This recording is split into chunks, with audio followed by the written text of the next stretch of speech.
What's going on there? Huh? That's awesome! Ladies and gentlemen, welcome back to the Breakfast of Champions episode where we are learning how to give feedback. Before the break, I was introducing the next speaker, Lazola Belle, who will give us an educational on how to give an evaluation during the class. During a meeting. The way this session is structured, it will be a presentation for, I think, 30 minutes, and then he will open the floor for questions. So any questions that you have about his technique of giving an evaluation, you can then pose your questions to him then. Are we ready for the session? Yes. You kind of look like you're ready, but not really. Are you ready for the session? Yes. I think you are. Ladies and gentlemen, Lazola Belle. Ladies and gentlemen, it would appear the technology here is very discriminatory. It would not work on a computer that does not belong to this company. Now we know. My stage name, by the way, if you're wondering, is Lazola Belle. My real name is Lazola Belle. So pick one of them when you're referring to me. Now, in line with the Toastmasters introduction earlier about walking, I thought maybe let me tell you a story about walking. A very, maybe sad, but I think it works out, about this little boy. So, 5 years ago, this boy could not walk. Now, he might look like me. He might actually be my son. So he is. His name is Nkokeli. And then I was obviously a little bit frustrated and I didn't know why. I inquired a lot. I went to go ask the doctor and he said to me, well, maybe it's because he's an infant. That's why he can't walk, right? I was eager to get him to walk, so I tried to pick him up and get him to walk. At a month old, it didn't work. I was told to wait a little bit for him to grow, and then when he wants to walk, I could encourage him on. And so one day he started walking. And you know how it is, those who've seen kids, have been around kids, when they start walking and they're starting to tether, everyone comes, they call the neighbors, they call everyone in the street, come and see, he walked. By the time you get there, he's not walking anymore. He's sitting down, he's wondering what's going on. But everyone peels their eyes and waiting for the next moment he tries to walk. And when you do see him walk, you encourage him and you clap and it's 2 steps, he's down. And then an interesting thing happens. After a few tries, he starts walking and then he cheers himself on. Right? So he would walk and he'd be like, hey, he looks around to see who's cheering him on. But you see, by that time we don't care, we can walk, so we're just minding our own business. And this looking around is like, oh, what happened to the love? Right? And that's the story of life. The younger you are, the more feedback you get, the older you get, we just don't care. And that is why no one tells you about the strides anymore. You're walking down the street, no one says, wow, right? Because you're old. You should be able to walk. But I think what we need to understand is, how do we get to make sure that this little boy keeps on walking and that you and I keep on walking without the feedback? If we solely relied on feedback to keep improving, when he stopped, we ought to sit down, right? He's still walking.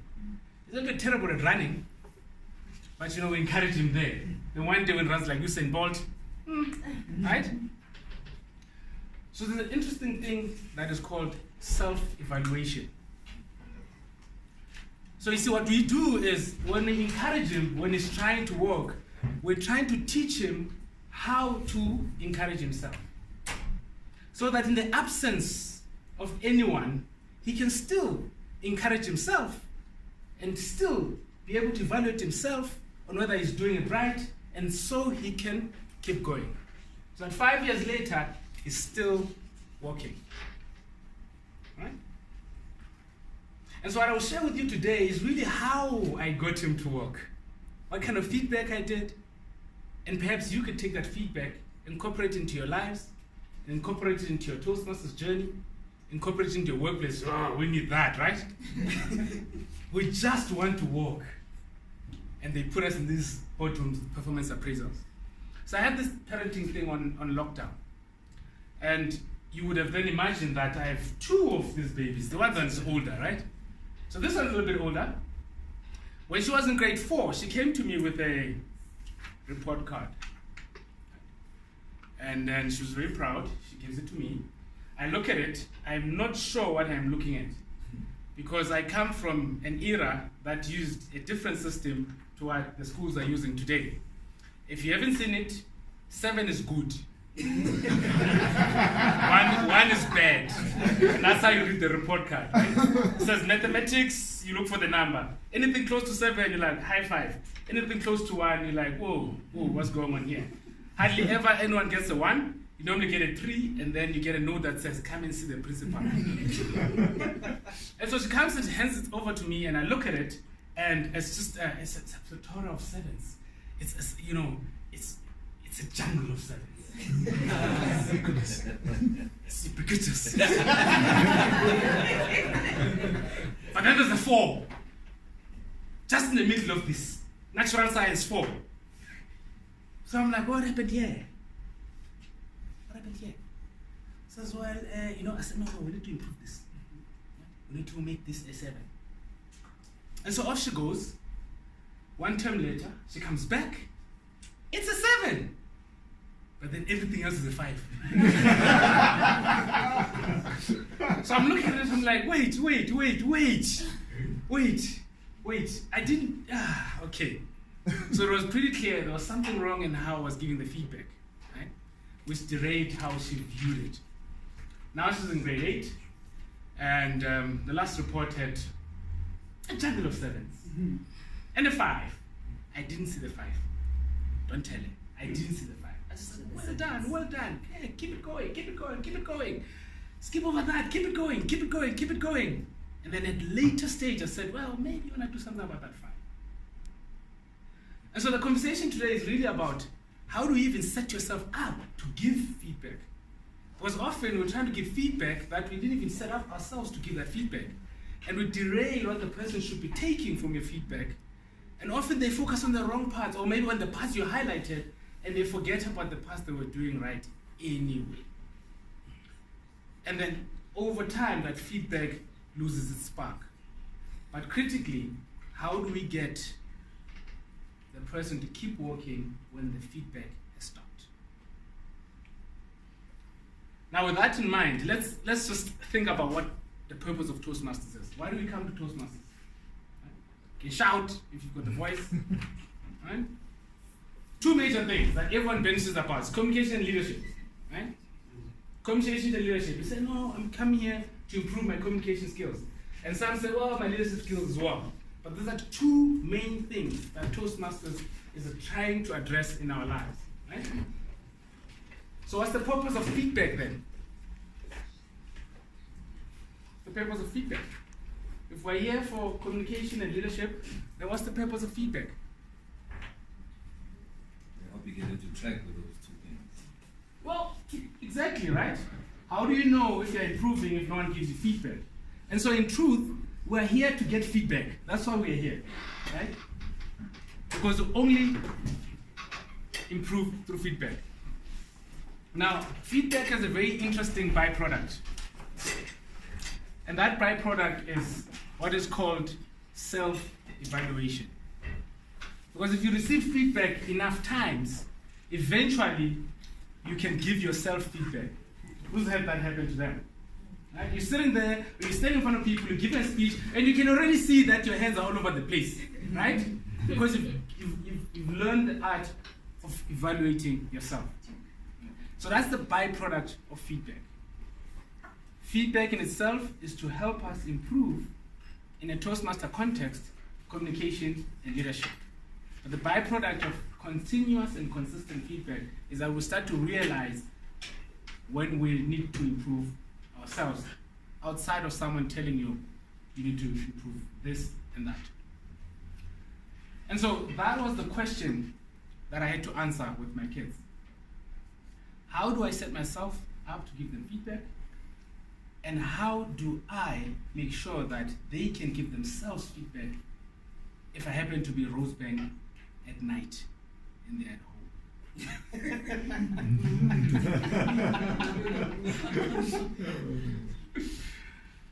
So, the reason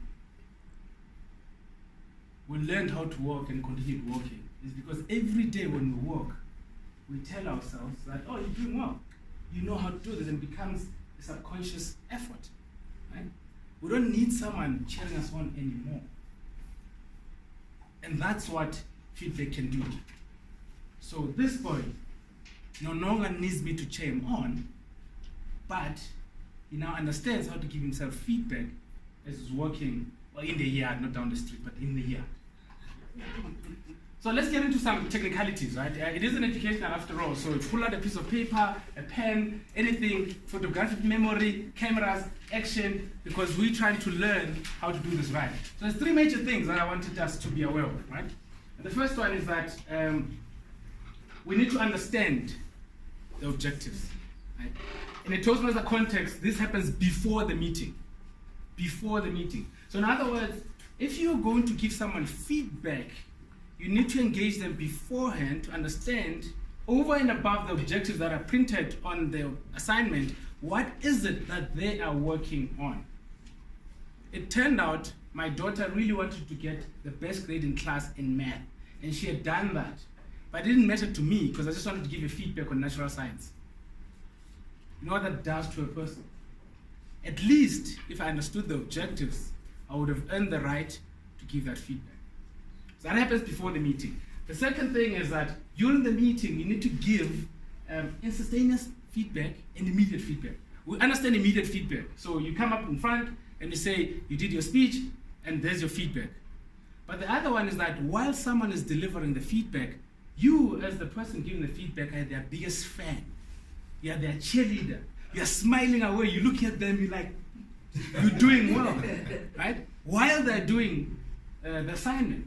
Because if we wait to the end all the time, sometimes things can go wrong. So along the way, our kids, along the term, we tell them, yeah, you're doing well. We see some test results, we see some assignments, and we cheer them on. So we need to do that. That happens in the meeting from a Toastmasters context. And then afterwards, we need to review the objectives, right? We need to go back after the meeting, talk to the person one-on-one and say, hey, so based on what you did, how do you feel about it? Let's look at your objectives. Did you meet this? And then give more feedback. Some of the feedback cannot be given in an open context. So talk to them after the fact to then allow them to make sure they absorb the feedback that you're giving them. Right? So those are three major things. And I'll quickly drill down into each one of them so that you understand what we mean by them. So the first one is that, what is the person looking to improve? Often Toastmasters don't ask that. We just say, here's the manual. But they're here for something. Talk to them. Find out they have a mentor. Talk to the mentor. And find out what they're discussing. Or ask for permission to talk to the mentor. Right? Agree what time you need to meet here on the day. Because don't just come here rushing in. Meet here before time. Make sure they're feeling good. Nudge them a bit. Are ready for the day. What else do you want to know? So that's important if you want to set yourself up to give feedback that matters. Secondly, during the meeting, we've spoken about this, smile. If no one else is smiling, you should smile. You know, wave at them, give them a sharp. Make sure that they feel loved. Someone in the room loves them because they're doing something right. Be sincere and encouraging. So when you come up here and you give your feedback, be sincere and encouraging. We want them to come back. And we'll touch a bit about how to say it, but I just wanted to touch on the technicalities of preparing this. So the last thing is that after the fact, often what to do is when someone has presented their assignment, we just say thank you and we go home. We don't engage them and ask them, you know, what's your feedback to yourself? What do you think you did well? You know, do you need extra feedback? Do you need extra information?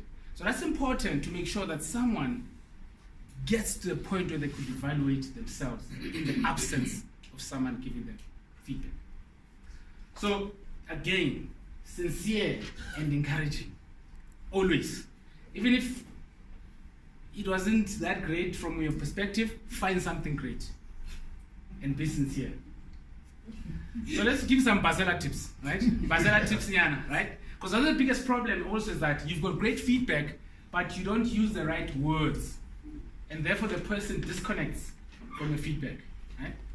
And one thing that you have to remember is that you need to earn the right to give feedback. You either earn that through meticulously picking your words, or at least having been there in the objective stage and the person understands you've got their interests at heart. Right? So the first thing you have to keep in mind, we talk about this all the time, the hamburger approach, right? You come up here and you start bashing someone on the negative elements, they're never coming back. But if you talk about, here are the good things you did well, here's something you could improve on, and this is what I like the most. And my suggestion is a ratio of 3 to 1. So for every 1 improvement, 3 good points. That earns you the right. It earns you the right to give feedback. If there's nothing good you can say about the person, do you think they'll ever take that feedback sincerely or positively? Even if it's true, they'll still be like, yeah?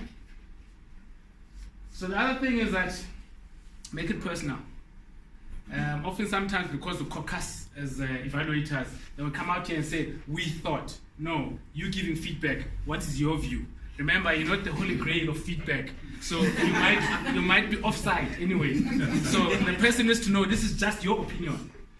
They are at liberty to ask other people who are in the room and say, what do you think? So it's not we thought you did great or you need to improve. It's I, in my view. Right? I think you could have done this. So give it your own spin. Avoid words that compare.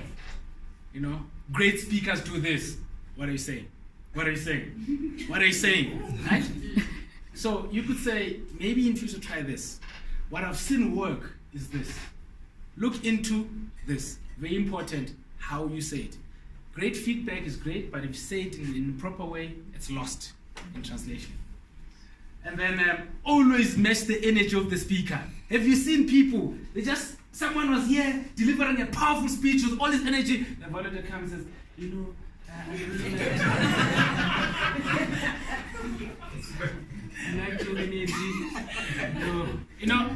how is the person gonna take that in, right? At least match that energy, or at least, come above it. But don't come here below energy. How is he gonna believe you? Or she, right?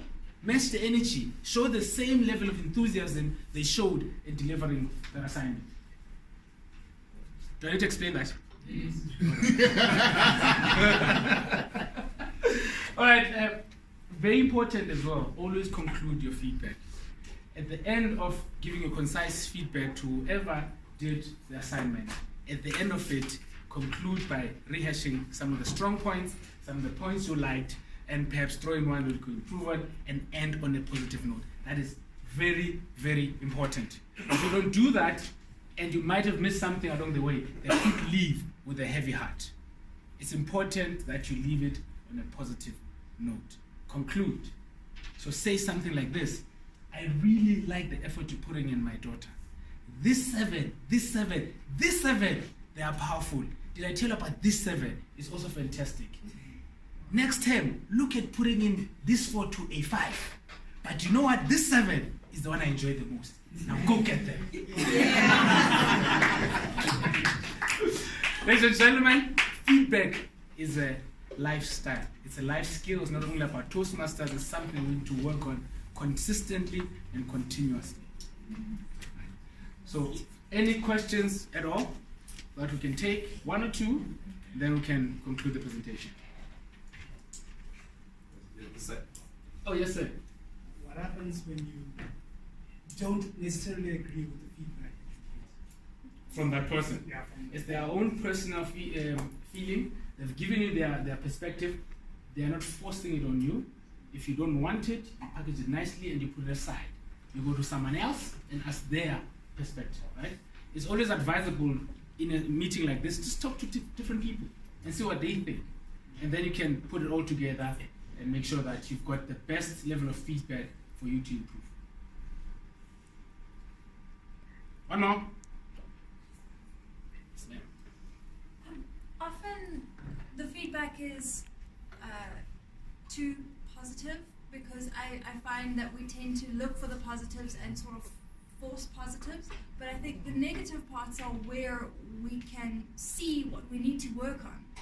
So, I mean, it's more of a statement, but don't you think that would be better to have slightly more negative in order, not negative, but these are where you can improve. You're a great speaker, but this is where you need to improve. So let's challenge you to give very negative feedback in front of an audience, because you're balancing whether am I going to demoralize you or not. So my suggestion is always give the points of improvement to balance out the positive aspects of it. But also keep in mind, in a setting like this, the feedback is not only to you as the speaker, it's actually to everyone. So if it scares everyone else, they're thinking, whoa, I'm never coming out here. So what you could do, if you've got more sort of negative feedback, you could then take it offline. And we have a one-on-one, and I give you a little bit more and make sure that you take it well. But the ability to be able to give that negative feedback to that person starts from the fact that, did I understand their objectives? Did I speak to them beforehand? Did I understand what they're trying to do? Because often we come up here and we give feedback on the basis of what we think someone needs to improve on, and we forget about what they actually want to improve on. So it's very important to meet with the person beforehand and understand them, so that the feedback is valuable. All right. Oh, okay, one more short. Yeah, thank you for the speech. That was a brilliant speech. I'm just going to add a bit more to what she said, and my point is around the frankness of the evaluation. Because if an evaluation is not frank enough, you cannot use it to improve yourself. How do you actually, it's just a bit more addition to what she was saying. And what I'm saying is that how do you balance out the positives and the negatives to make sure that it's frank enough that you can work at it? If it's not frank, you cannot do anything with it. So frankness is important, but have you ever felt how it feels like for someone when they're frank with you and they have no right to be? They've never told you that you dress nice, you walk nice, you are pretty. They never compliment you, but now they want to tell you they are being frank. It's demoralizing, right? So you first have to earn the right. You just ask yourself, do I have enough trust with this person to be as frank, particularly in front of people? If the answer is no, then manage it, and then maybe outside you can give a little bit more so that they don't get demoralized. But if it's your boy and you've been, you understand his emotional state and everything, and you're like, yeah, no, I'm gonna, go for it. You won't take offense. You can, but it's about a trust relationship. That's what you need to build. That's why feedback actually starts from before the meeting, because at the end, if you're being frank and I don't even know who you are, you might not make it home.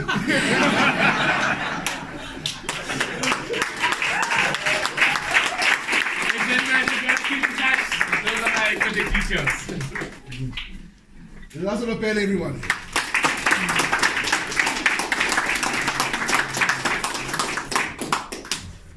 In my first year in this club, I was assigned